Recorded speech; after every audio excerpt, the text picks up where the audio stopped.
Media సమావేశానికి ముఖ్య కారణం ఏంటంటే నిన్నటి రోజున రాయదుర్గం ఎమ్మెల్యే గారు మురుడి ఆంజనేయ స్వామి అర్చకునికి ఒక లేఖ ఇవ్వడం జరిగింది. అతన్ని జాయిన్ చేసుకోండి అని చెప్పేసి ఆ లేఖ పైన ఆయన ఏమి వివరణ అనేది ఇచ్చాడనేది ప్రజలందరూ చూశారు, మేము కూడా చూసాము.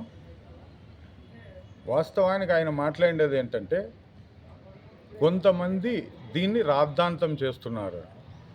రాద్ధాంతం చెయ్యని అవసరం అనేది బహుజన్ సమాజ్ పార్టీకి ముఖ్యంగా లేదు. గుడిలో ఇలాంటి రాసలీలలు జరిపి అపవిత్రానికి గురి చేసిన అర్చకుడికి మరీ మీరు లెటర్ ఇచ్చి ఆ పదవిలో చేర్చుకోండి అని చెప్పేసి మీరు చెప్పడం జరిగింది, మీరు వాళ్ళకి రికమెండ్ చేయడం జరిగింది. దానిపైన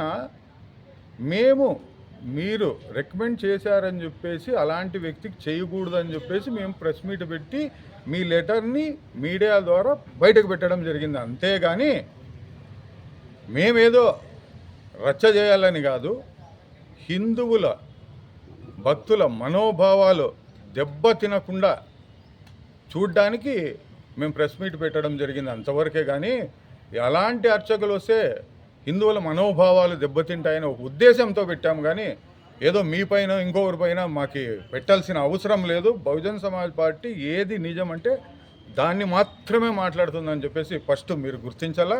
ఇంకో విషయము, భార్యాభర్తల విషయము, వాళ్ళు ఏదో కొట్లాడుకున్నారు, కేసులు పెట్టుకున్నారు, దానికి దీనికి సంబంధం లేదు.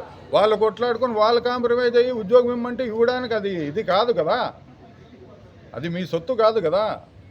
ఇది వచ్చేసి లక్షలాది మంది భక్తుల మనోభావాలకు సంబంధించిన విషయము. కాబట్టి దయ ఉంచి మేము రాద్ధాంతం చేసే వ్యక్తులు కాదు, దీన్ని గుర్తించాలా. టెంపుల్ పవిత్రతను కాపాడుతానని చెప్పేసి పదే పదే మీరు చెప్తున్నారు. పవిత్రతను కాపాడే వ్యక్తి అయితే మీరు ఫస్ట్ ఆఫ్ ఆల్ లెటర్ ఇయ్యరు. సెకండ్ వన్, ఏదో లావాదేవీలు జరిగినాయని, లావాదేవీల విషయం అయితే నేనేమి చర్చించలేదు దాని గురించి. అవి జరగచ్చు, జరగకపోయిండొచ్చు, దాని గురించి నాకు అనవసరమైన విషయం. పవిత్రత కోల్పోకూడదు, అలాంటి వాళ్ళు రాకూడదు అనేది మా ఉద్దేశం. అంత చిత్తశుద్ధే మీకు ఉంటే, నేను ఇంకొక విషయం చెప్తున్నా, వెంకటరమణ స్వామి టెంపుల్ రాయదుర్గంలో వెంకటరమణ స్వామి టెంపుల్లో విగ్రహాలు తొలగించి మరీ ప్రతిష్ఠించారు. దానికి కొన్ని నిబంధనలు ఇవన్నీ ఉంటాయి. అలాంటిది ఎవరు తొలగించినారో, ఎవరు ప్రతిష్ఠించినారో ఆయన్నే తీసుకొని వచ్చి చైర్మన్ చేశారు మీరు.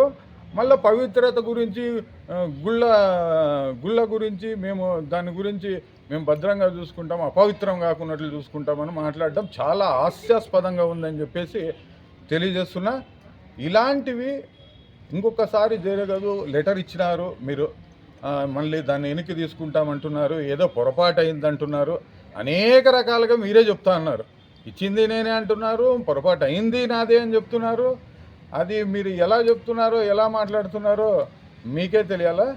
ఎట్టకేలకు బహుజన్ సమాజ్ పార్టీ మీ లెటరు లేక బయట పెట్టడంతో మీరు స్పందించి దీనిపైన మీరు లేక వెనక్కి తీసుకుంటామని, అక్కడ అర్చకుడిని నియమించమని చెప్పడం మాత్రం మాకు కొంచెం సంతోషకరంగా ఉందని చెప్పేసి తెలియజేస్తూ జై భీమ్, జై భారత్.